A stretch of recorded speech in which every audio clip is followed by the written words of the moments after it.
Welcome to the Real Mama Pod. I'm your host, Devin. And I'm your host, Kendra. We are real moms. Sharing real experiences. The things people don't tell you. Hey, Mama, hey. Hey, Mama, hey. How you doing, friend?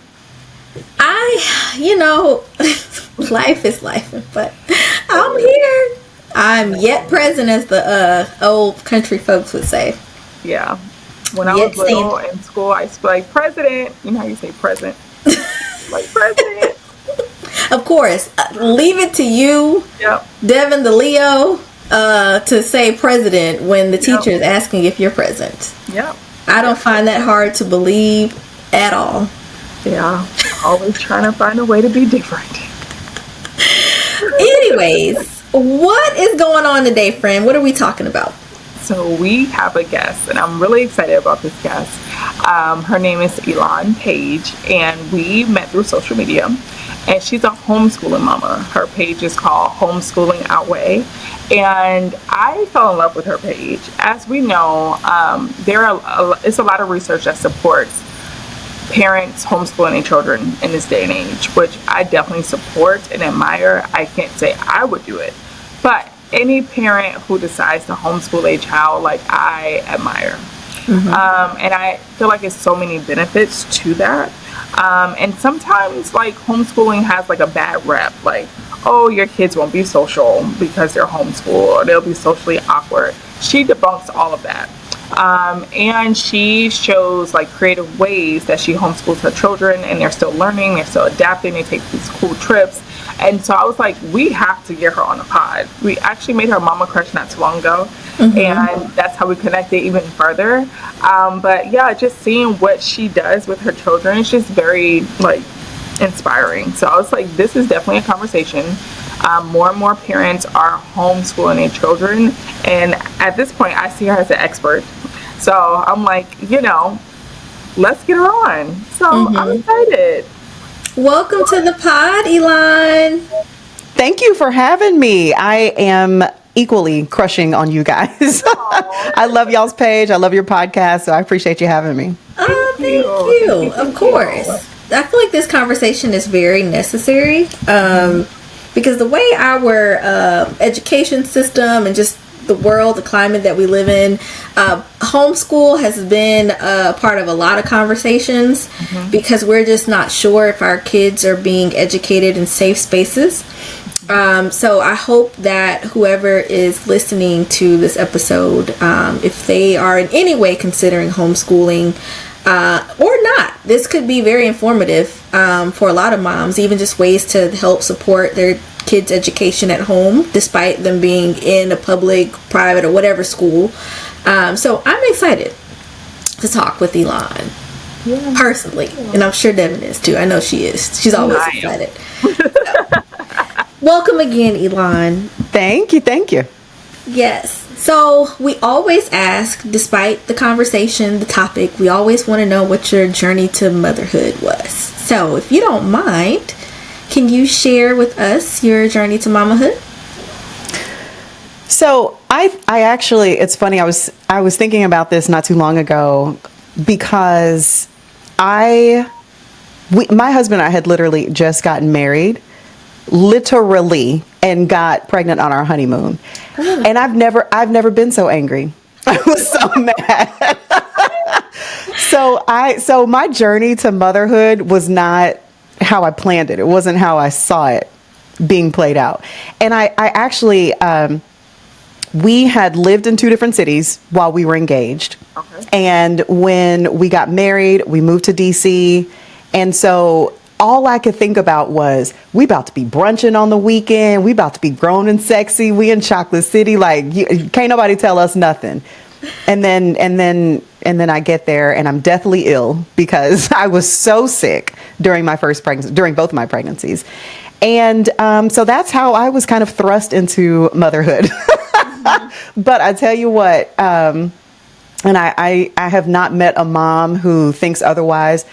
You can't really imagine not being a mom after that. You have these beautiful kids that God entrusts with, to you. And it's just like, well, this is life. Let's do this. Let's do this. So I really enjoy motherhood now, despite how it all started. We all have those WTF moments. Oh my gosh. Oh my goodness. At it with my second. But I love your transparency with that. We are the Real Mama Pod, and we don't really hold anything back. And we try to not be part of stigma, like everything happened so perfectly, and I wanted that, and blah, blah, blah, blah, blah. I'm with you, girl, because if I ever got pregnant on my honeymoon, I would be pissed too. Oh, Lord. Yes. You're supposed to be enjoying your marriage, like you said, like enjoying your husband, doing all the fun things, drinking, Yes. whatever it is that you want to do, and you got pregnant. Yeah, here I am now. I was too sick to get out of bed and go to brunch, let alone drinking a virgin mimosa. Like I couldn't enjoy myself at all. I was so irritated. It's like, you know what? Don't worry. That's just OJ. That's all. It's just OJ. It's just orange juice with a splash of Sprite. Don't worry Exactly. about it. I will drink the water or the juice. Just don't worry about it. So you are a homeschooling mama. I am. So let us know, like, the ages of your children, like what even sparked this for you? Like, how did you even come about? Is this something you always dreamed of when you found out you was going to be a mom? Like, okay, I'm definitely going to be the one homeschooling, or was there like a traumatic event that happened and you was like, you know what, I'm putting my babies out of here. This is not the place. What was your journey like? Well, I think that you're, Devin, giving me far too much credit if you think that I planned this because I did not. So my kids now, I have two girls and they're ages 8 and 11. During COVID, so that was the traumatic event, right? So for me anyway, and for lots of people, but speaking specifically about homeschooling, during COVID, my oldest was in kindergarten. And so, all the kids come home. I think it was I remember it was around March because that's when her birthday is. Yes. Mm-hmm. So all the kids come home from school and they're all of a sudden doing virtual school. And virtually schooling 5-year-olds is otherworldly. So shout out to her teacher at the time, Miss Dawson. I'll never forget her. She was just salt of the earth.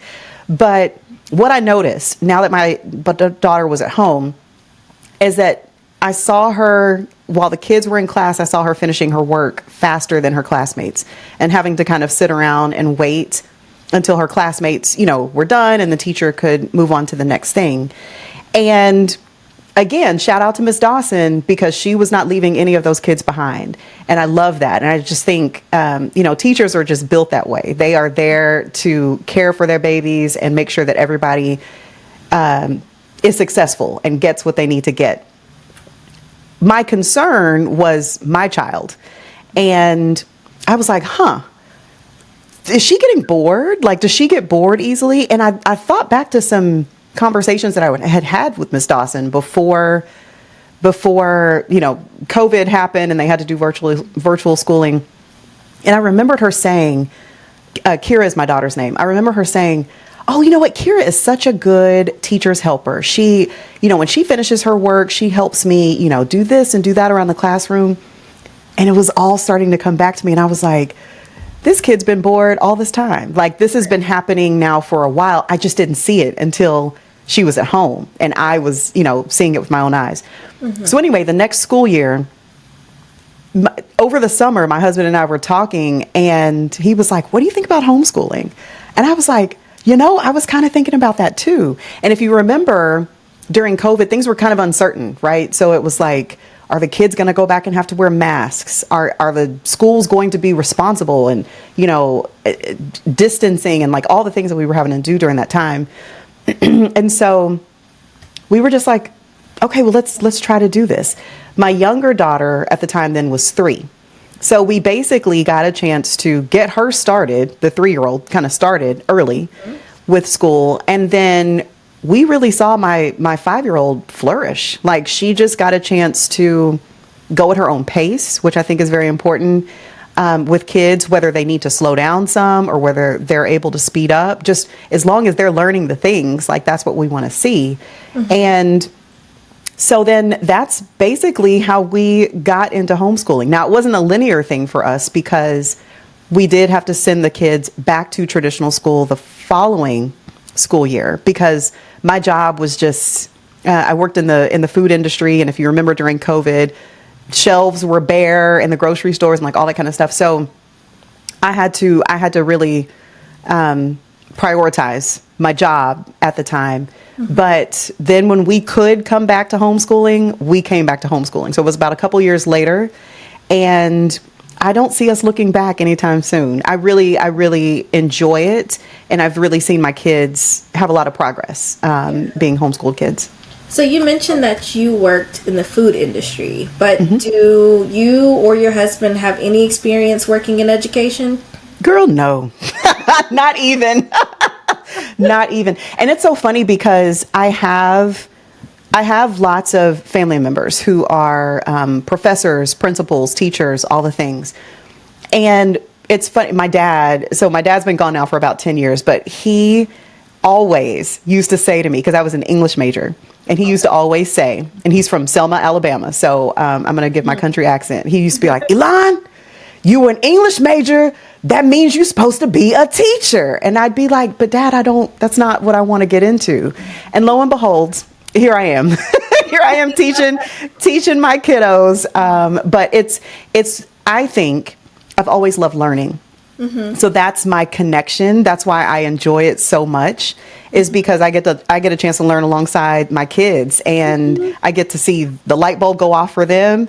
Shoot, I'm learning, right alongside them with a lot of things. So I think that's the connection point, is not that I am a natural teacher or instructor, but I do naturally love learning. So that's where that comes from.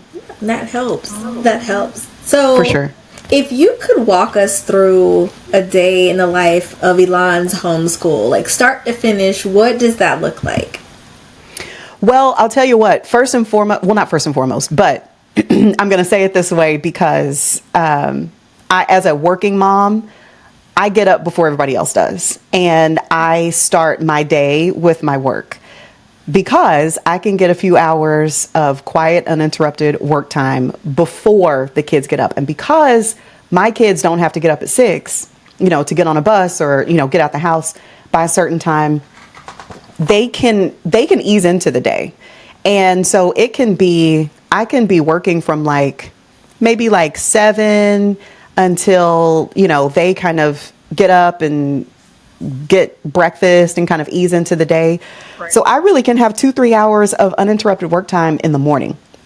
Then from there, depending upon the day, there are some days when we're leaving the house right away in the morning. They have what's called a co-op, a homeschool co-op, which is a group of families that come together, and they have classes, they have field trips together.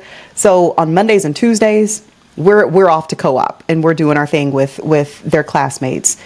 And then on Wednesdays and Thursdays, those are our days to really do our classwork here at the house. So whether that is my kids are taught math and Spanish and a couple other things virtually by virtual instructors from other places, so they might be in front of their computer, or we might be together as a family, or at least me and the 2 girls. We might be sitting around, having a grammar lesson or having a history lesson. And so a lot of times in those, on those days, we'll either be here at the house or we'll be out and about. You might see us at Starbucks. You might see us at the library, just having school. But I think one of the things I love about homeschooling is that it doesn't take the full 8 hours of the day. So we truly can knock our work out in the morning, and then we can go do something fun in the afternoon. We can go to the park, or we can, even go to a museum, that kind of thing. So every day is somewhat different, but we do have a rhythm. I'm very routine oriented. I like structure and I like organization. So we do have kind of a routine. My kids know what to expect Monday through Friday, but no 2 days look exactly the same, which I like to. Yeah, you can be spontaneous and creative. Do you have your own job, or this is your job? Do you work too and you homeschool, or is it just homeschool your girls? So when I first started homeschooling up until the end of 2024, I was working my 9 to 5, right? So my job as a marketing professional, I was doing that. And then I was also, to your point, Kendra, building my business that I have now, Homeschool Our Way. So I kind of, for a while there, I had 2 full-time jobs, and I was homeschooling, and I was tired. And so so I let the 9 to 5 go at the end of 2024. And so now, yes, Homeschool Our Way is my full-time job. So I coach individuals, I do group coaching, I do consulting with education companies, that kind of thing. So I'm able to kind of put my marketing background together with my love for education and love for learning. And so that's what I do. I love that. Okay, I love that too. So how costly is homeschooling? Because I hear you saying teachers, like the Spanish teacher you mentioned, field trips, co-ops, Starbucks runs. So how costly would you say homeschooling is? Well, a couple of things, and I think that's such an important question, because no, it's not going to be totally free. It's not going to be, your transportation is provided by the state and your textbooks are provided, and it's not those things. But it doesn't have to be overly expensive. Okay. So for one thing, we can cut out a Starbucks run or two, right? So there's that. or not. But what I will say are the biggest expenses for us are the co-op. So we pay about, and our co-op's really actually not that expensive comparatively speaking. Our co-op, we pay by semester, and it's about $600 for both of my kiddos. And so that covers, like I said, they take 2 classes through the co-op, and then they also do field trips. So it covers the field trip and then those 2 classes.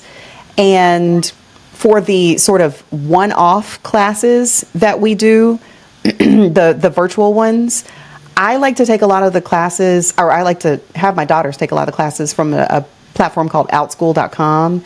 And they offer a bunch of different virtual classes. I think at this point they're on a subscription model. So like you purchase a certain amount of credits, and then they take from your credits weekly, because usually the classes meet weekly. So that's kind of how that works. And for textbooks, it's interesting. There are a few different types of options, like just in the same way that traditional schools are sort of getting away from everything being physical textbooks. When you purchase as an individual, it's the same thing. So my kids' math book is, it's on their computer. Now there are like PDFs that I can print if need be, but we're not like having to buy, again, my age, like I remember when I went to college, textbooks were a huge expense, right? At the beginning of every semester. It's not that way. So if that's what you kind of had in mind, having to like purchase all those textbooks, it's a lot easier and a lot more flexible now. There's different ways that you can, maybe spend in this subject, and then maybe not spend as much, in a different subject. It just kind of depends on what you want to do.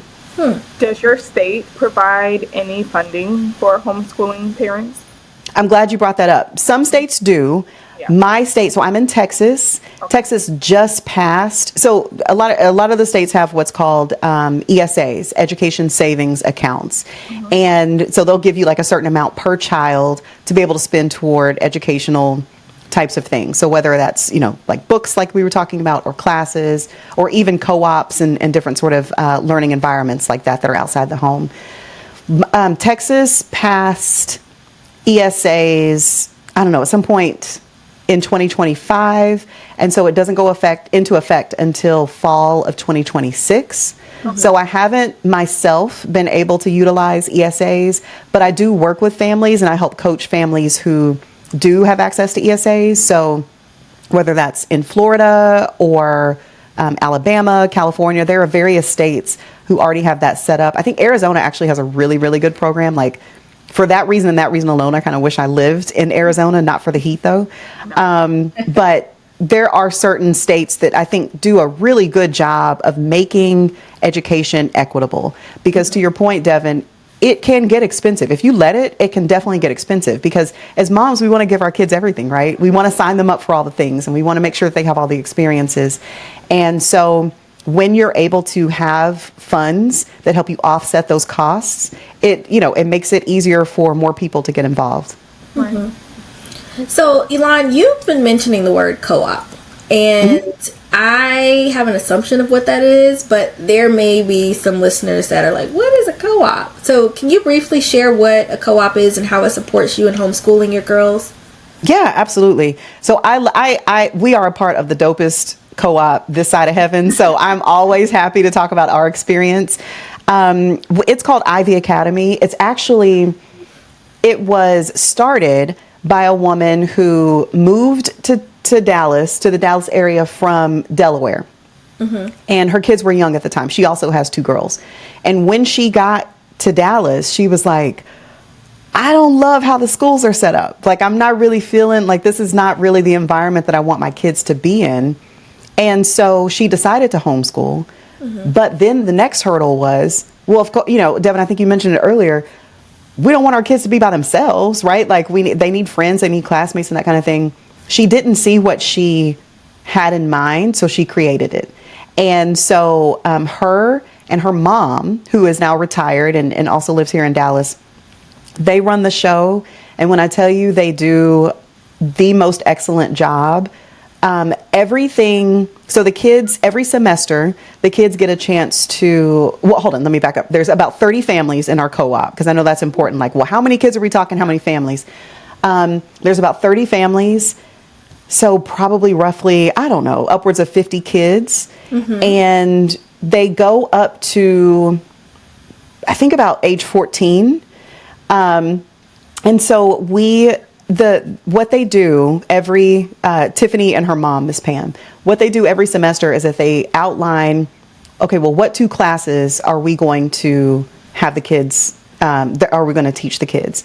And they're not even actually the ones who are actually teaching the kids. We have teachers who are moms in our co-op who have left the classroom to homeschool their own kids, and now they are pouring into our homeschool co-op. So we are not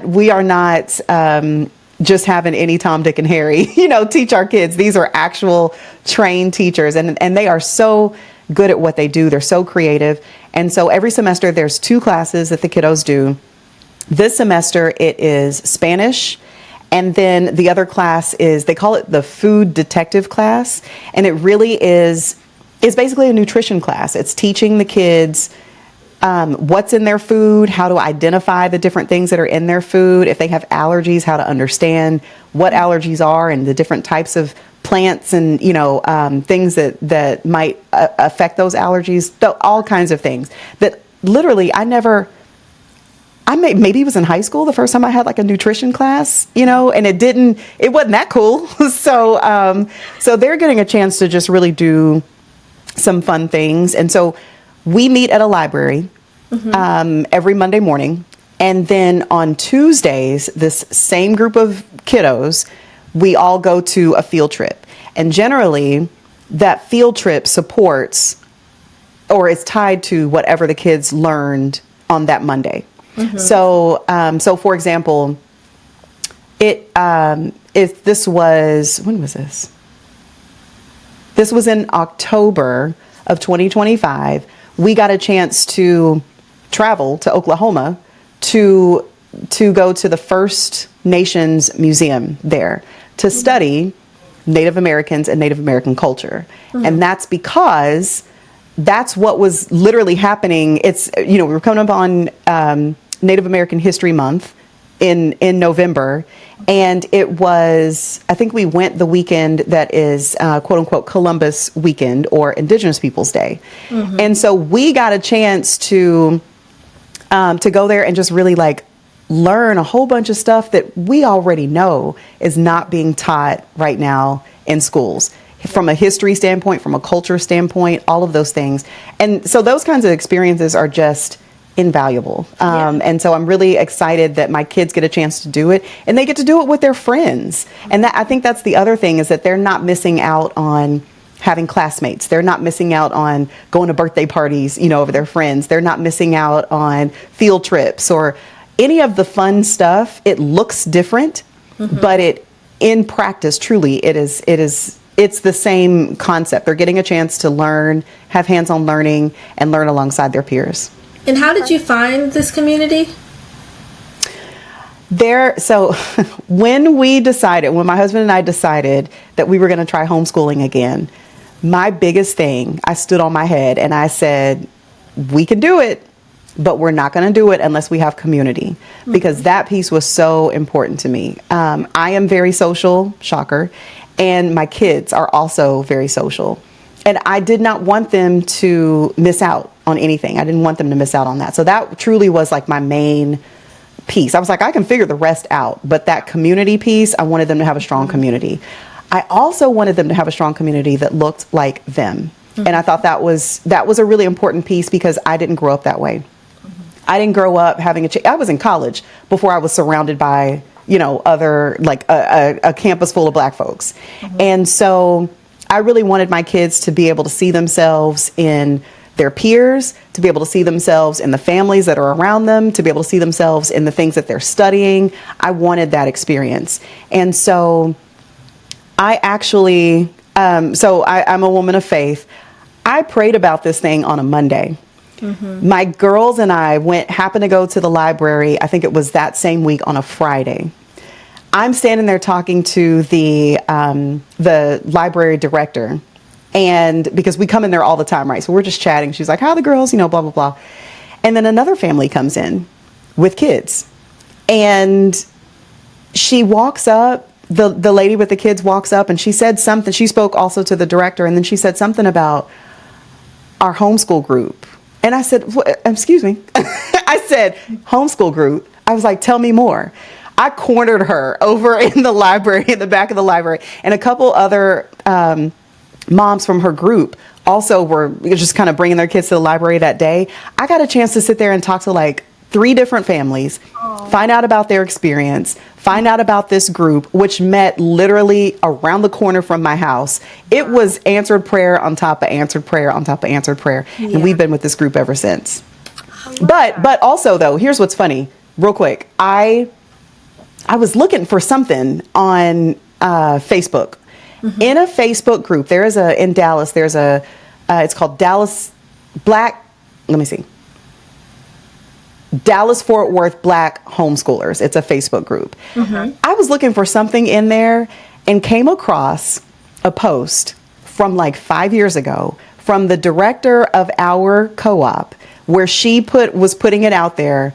I guess this was her first attempt. She goes, "Hey, are there any other families homeschooling? I'm thinking about starting a group."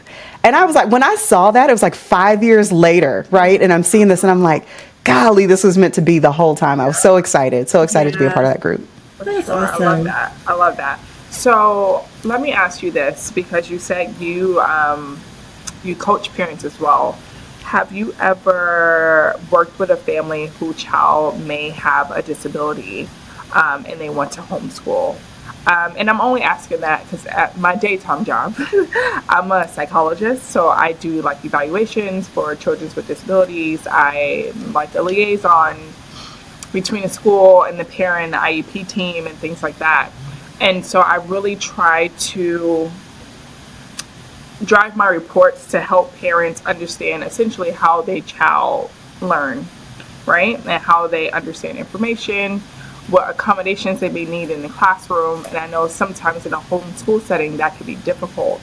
And a lot of times, sometimes we evaluate students who are in the homeschool setting, like parents realize, oh, my child may have a disability, and they want to know if that's true or false. And so they come to the school via Child Find, because anyone who's listening, whether your child is in school or not, the district has an obligation to help you find out if your child has a disability or not. And so they come to us for the evaluation to see if they can receive services or not.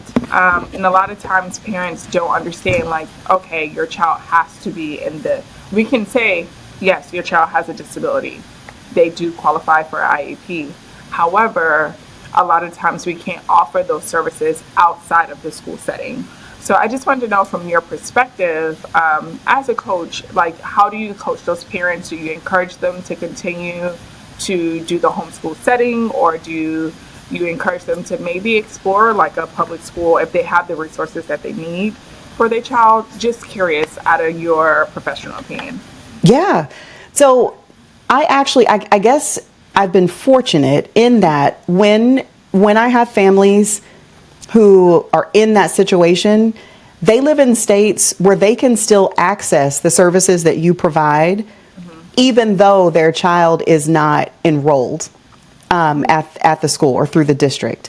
Okay. So, for example, I have a woman that I coach in Boston. So she's in Massachusetts, and I want to say she has a son who has, I think he requires some occupational therapy, some speech therapy, and maybe something else. Right. She is able to take him to the school that she just pulled him out of. She was able to take him to get the initial evaluations. Yeah.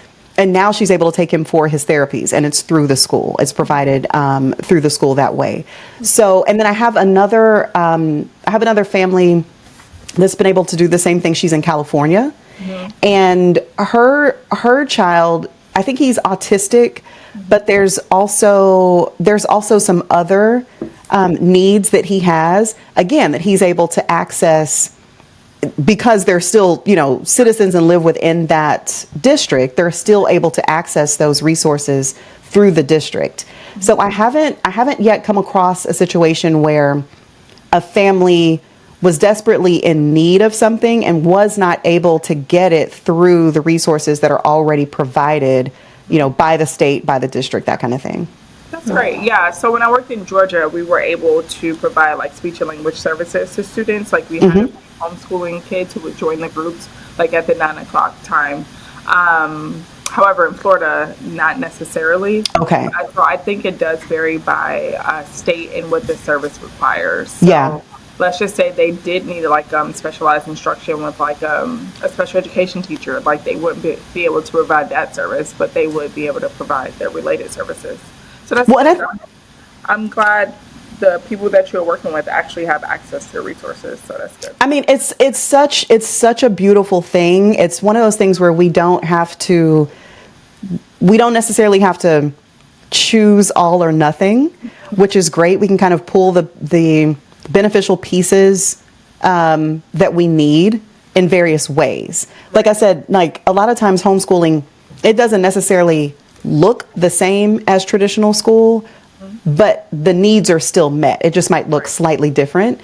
And I know too, I'm thinking about it, like you mentioned in Florida, and we talked about ESAs earlier, I guess the beneficial thing for Florida families is that with access to the ESA funds, they could use those funds for a special education teacher too, if that is the need. So I like to say it's more than one. I hate skinning cats. I hate the thought of skinning cats, but it's more than one way to skin a cat. It's more than one way to do things. That's a prettier way of putting it. But yeah, that is a need for sure that a lot of families have. And I like even things like sports.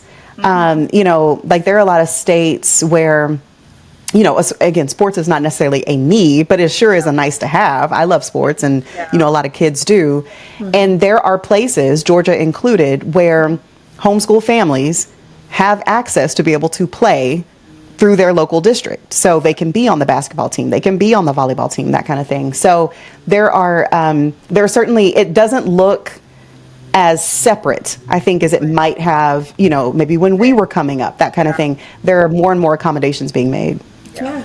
More access. It sounds like those are some misconceptions around homeschooling, is that your kid is not social, your kid won't be able to participate in the things that kids who go to school, district-wide schools or what have you can go to. They won't be able to participate in sports. So I'm glad you kind of addressed some of those misconceptions throughout a few things that you shared. But I also I'm curious about the pros and cons of homeschooling, based on, and I'm not going to say con, just some challenges that you may have with being a homeschooling mom, but also the rewarding things. So you can start with the challenges first and end off with rewarding, or you can address it however you please. Okay, well, no, I'll do that. So I think that as a working mom, there are certainly the challenges that come with trying to juggle both, right? Like now, I'm fortunate because I have worked from home for probably the last like 6 or 7 years. So there is a bit of flexibility in that. But even still, there have been times where I have to, especially when my kids were younger, I would bring someone into my home to help them while I'm in meetings. And then that adult is able to help my kids stay on task. And back then it was even things like, okay, well, they're too young to really like work the computer. So just being able to help them push the buttons and make sure that they, had the things that they need. So that was certainly helpful. And now that my kids are a little bit older, it's truly these girls are in so much stuff. Like they're in theater and they're, like I talked about co-op, and they're doing this and that and the third. And so at this point, it's truly about balancing time. So it's about making sure, like I said, I start the day with my uninterrupted work time, and then I select pockets of time throughout the day where I can, get some things done. And it's certainly not like 20 minutes here and 20 minutes there, because that's not really productive. Mm-hmm. I like to use like a block scheduling approach to be able to really manage the girls and make sure that they're all squared away. I'm sorry, that's my husband. And then my own schedule, my own work schedule as well. So that's a constant balance though. That's a constant thing that like maybe like once a quarter, even maybe once a month, I'm reevaluating and just making sure that, okay, is this working? Do we need to make some tweaks? So that's certainly a challenge. And I think the flip side of that challenge is also when my days are very busy, when it's a busy season for me, when I'm, maybe in meetings like from sun up to sundown, and I'm looking out the door and my kids are like, okay, we've been in the house all day, and that doesn't feel good. That doesn't feel good as a mom. But somebody told me once a year or two ago, because I was feeling really, really bad about it. They were like, Elan, how many days on average does that happen? And I was like, well, it happened 2 whole days this week. And they were like, has it ever happened before? And I'm like, no. She was like, are your kids always locked in the house and can't get out? And no. She's like, it happens. There are, even in traditional school, there are maybe rainy days or snow days where the kids can't get out and play on the playground. It happens. It's not the end of the world. And we certainly try to make up for it. Like if I'm busy, really busy on Tuesday and Wednesday, Thursday and Friday, we're out and about, we're doing our thing. So it really all goes back to balance in that way. And I think the other challenge is, I talked about wanting to give our kids the world. The world costs.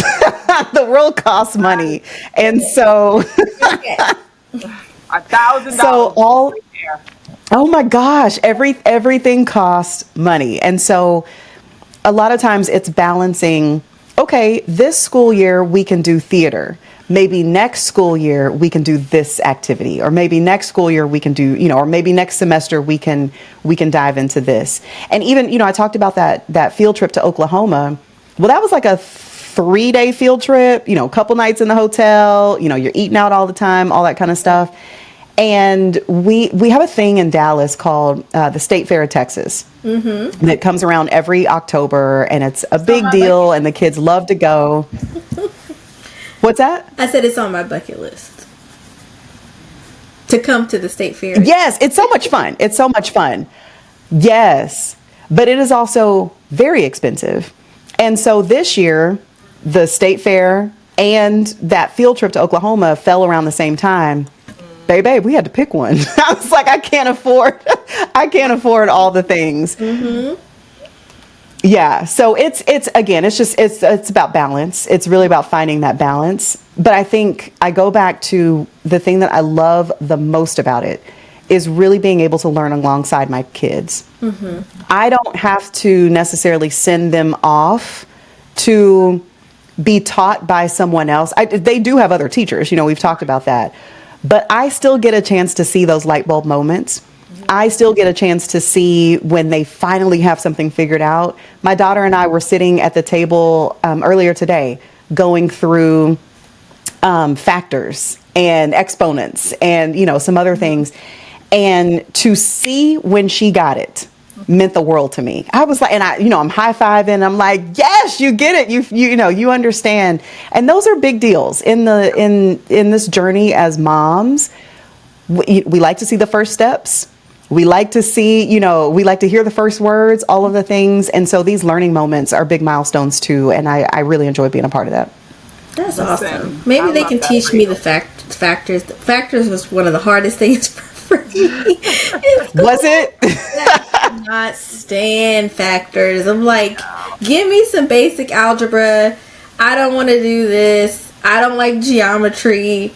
It's a no for me. So kudos to them. Well, and it's funny because for me, a lot of these things I'm having to relearn. I was an English major. Yeah. And I got my college math credits out of the way when I was in high school. I did some dual degree stuff. Mm-hmm. So I just said all that to say, I haven't done math in a long, long time. And so there are a lot of things that I truly am sitting there relearning with them. Mm-hmm. And so that helps me too.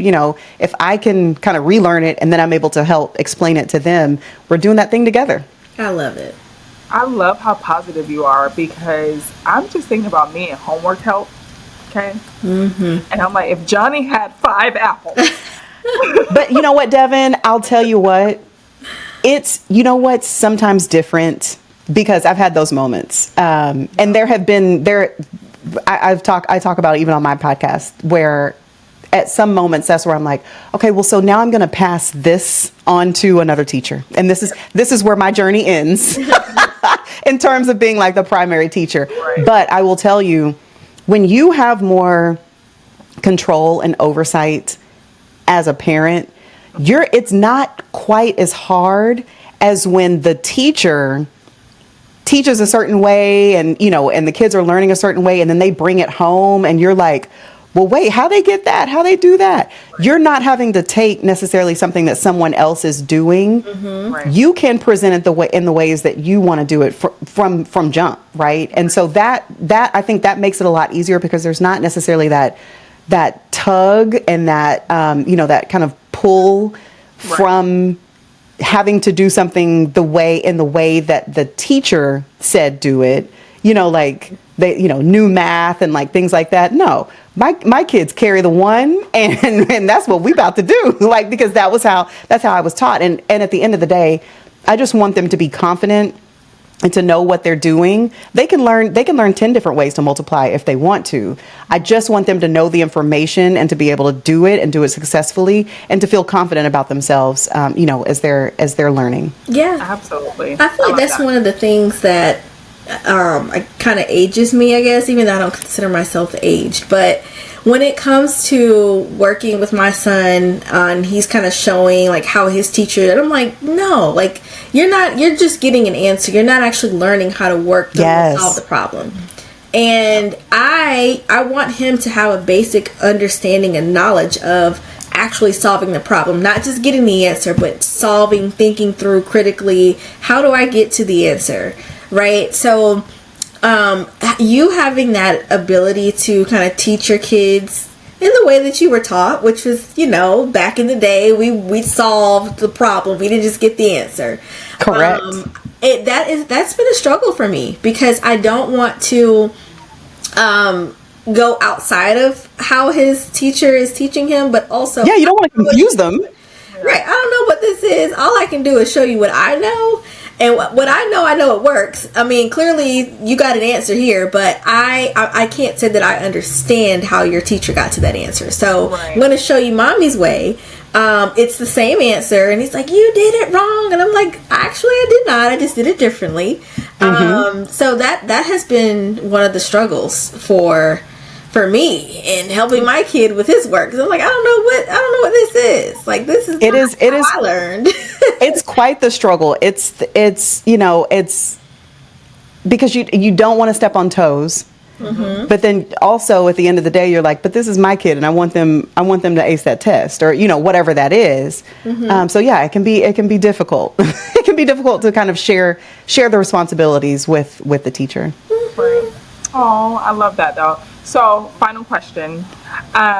What is one thing you wish you knew when you first started out homeschooling, that you would tell your old homeschool self? So you got some skin in the game now.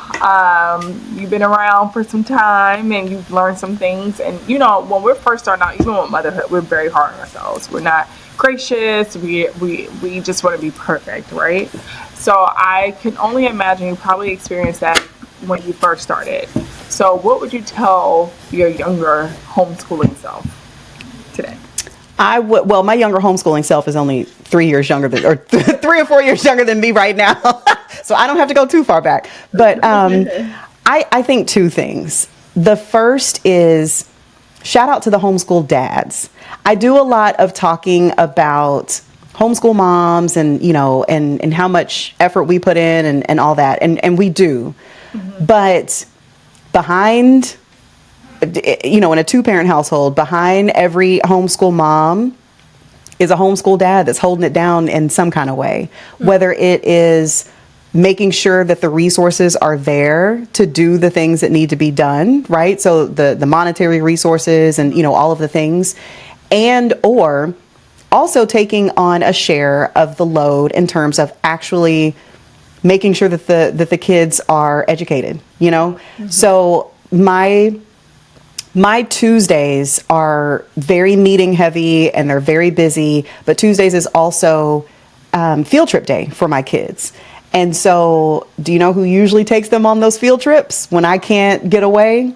My husband. Yeah. And then on those days, that I was describing where I'm like, I'm in meetings, for hours, and maybe my kids have a question on some math, or maybe they need to learn, they're practicing, writing or doing something. My husband, especially if he's here and if he has a heads up, he is sitting right down with them and making sure that that nothing is missed. And so I think that whether that is whether we have a husband, whether we have grandparents, whether we have aunts and uncles, whatever that village is, I didn't take into account when I started my homeschool journey that there was going to be a support system there that would help make sure that my kids didn't miss a beat. And I'm appreciative of that, because I remember at the beginning I would sit there and be like, but I have this, I'll be out of town, I have this work trip, and then I have family members or my husband or whatever that was like, okay, well, what time do the girls need to be where? And tell us so we can pick it up and go. Right. I don't know why that never occurred to me in my mind beforehand that I would have that level of support. And so I have to shout out, the village, whether that's the husband or whoever is in that village that's supporting what we're doing, to not take that for granted. If they've always been supportive of you and your family, that won't stop, when you make the decision to homeschool. So that's a big deal for me. And then the other thing is the art of the pivot. You can change. You can change your mind. You can change the way that you're doing things. There have been, I talked about with our math journey with my kiddos, there was a point that I had to get off. I had to get off the math train. And it wasn't because I don't know math or, whatever, but it was because we were butting heads. And I am prioritizing my relationship with my kids over, but I said do it this way and, whatever. And at the end of the day, what has happened is that in that small pivot, my kids and I now work better together. Like I said, we were doing math earlier. It was the math that was assigned as practice from my kids' online math teacher. But we were able to sit down and do the work together. There was a bit of stress that was lessened because a teacher had already laid the foundation. And all I had to do was come in and make sure that that my daughter got it, right? And so so I think that being able to pivot, being able to see, okay, this isn't working, but maybe we'll try something else, you really have that flexibility and that freedom when you're homeschooling that you don't necessarily have when your kids are in traditional school. And so take full advantage of that. Just because you start with one thing doesn't mean that you have to finish it. Just because you selected to go this way doesn't mean that you can't, halfway through the school year, select to go a different direction, in something. So embrace that art of the pivot for sure. Yeah, I love that. And I love the fact that you shouted out the dads, because there was a lot of times I can't get through with my kids and their dad can. And I'm like, just go see your daddy. Like when it came to writing, seriously, when it came to like writing and forming letters, like I could not teach them that. Like they dad had to, because the patience was not there. I wasn't understanding why it wasn't clicking. I'm doing all the things and you're still writing these letters backwards. Why are we doing this? But dad had another way of explaining and breaking it down to a point where they could understand. So I love the fact that you shouted out the dads, because a lot of times they do catch slack, which they deserve. But they are making a difference in these little people's lives. So absolutely, we do recognize that, and we do love on the dads in our community. We give them a hard time, but we do love on them, and they do make a difference. So thank you for saying that. Yeah, of course. Speaking of that, friend, the dads or a great way to go to our next segment. What are we drinking for Mama Juice? Well, sometimes we have to pull Mama Juice out when we're helping these kids with their homework. I know I do sometimes, because my husband and I, we have our strengths. So we support our son academically using our strengths. So writing, words, sentences, that kind of thing I'm all game. Art projects, I got you.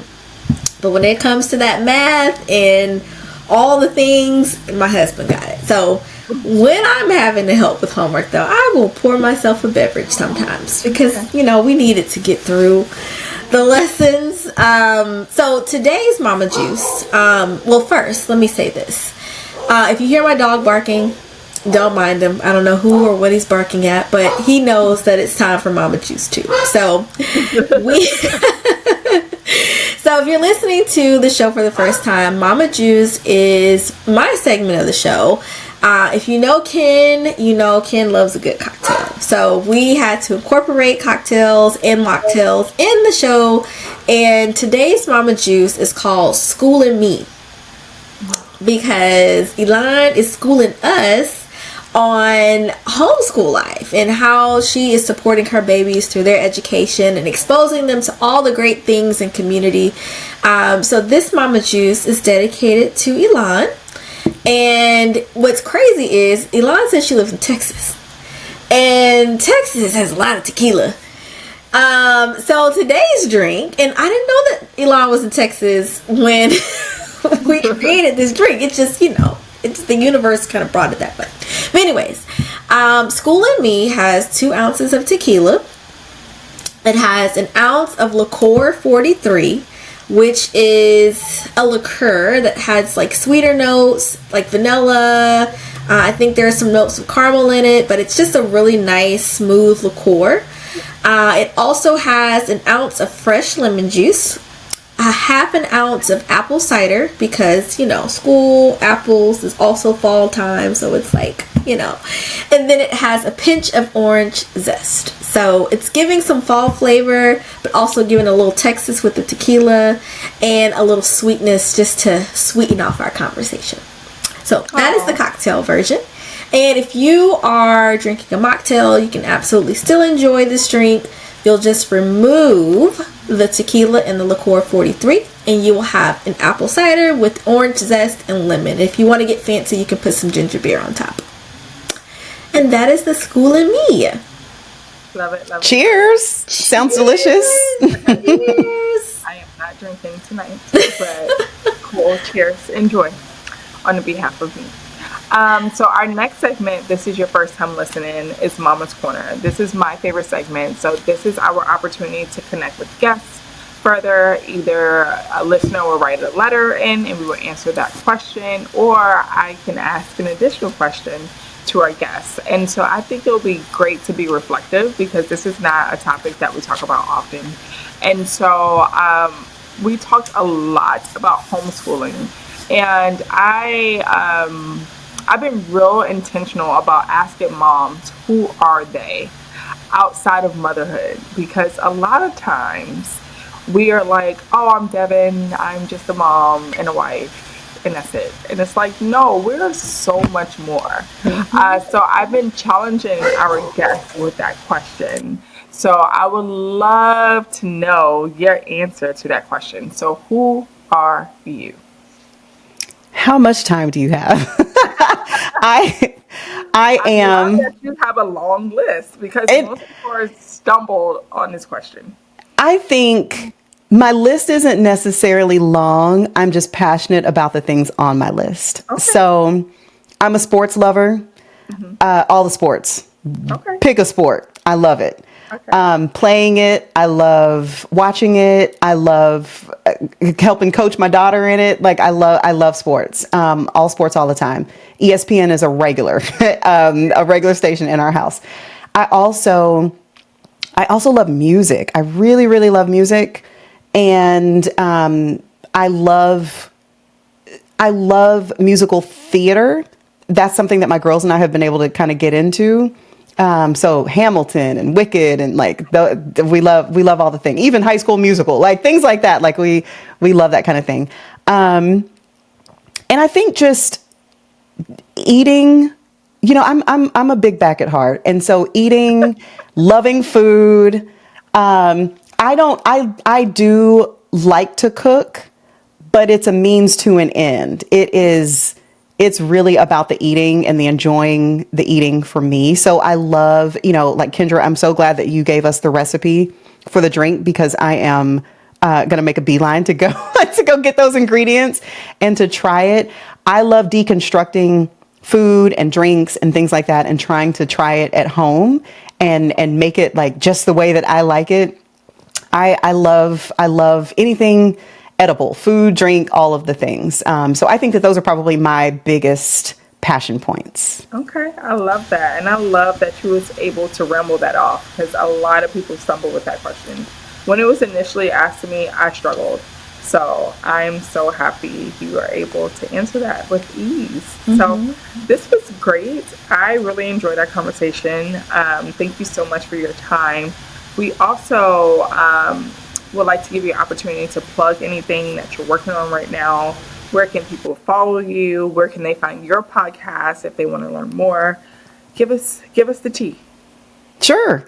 So I do have a podcast called Homeschool Our Way. It's really geared toward homeschool families of color and just helping you along your homeschool journey. So you can find that on its audio versions, and then you can also find me on YouTube as well under Elan Page, Homeschool Our Way. And then I also have a community now, a community, again, of moms of color who are homeschooling. It's called the Homeschool Freedom Circle, because I want to help every single family, and specifically mom, who is interested in sort of really finding freedom for your family through homeschooling. I want to be able to give you the access and the resources that you need to be successful in that journey. And doggone it, I love meeting people and bringing friends together. And so I'm bringing my friends together who are in this homeschool thing, so that we can learn from one another and just vibe with one another. So that's what the Homeschool Freedom Circle is all about. I love that. Love, love, love, love. Love, love, love, love. What's your social media tag, Elan? Oh, yeah. I'm on Instagram, and let me say, I don't post like I should on Instagram, but I sure love interacting. So it is homeschool_our way, because somebody in Australia somewhere took homeschool our way without the underscore. So you have to put the underscore in order to find me. But when you see my brown face pop up, you found the right person. So that's where I am on Instagram. I'm also on LinkedIn if you want to hear me talk all things homeschooling as a working mom. I talk about that on there. So that's me as far as the socials go. Love it. Love it. Well, this was great. Again, thank you for your time. And until next time, mamas, bye. Bye.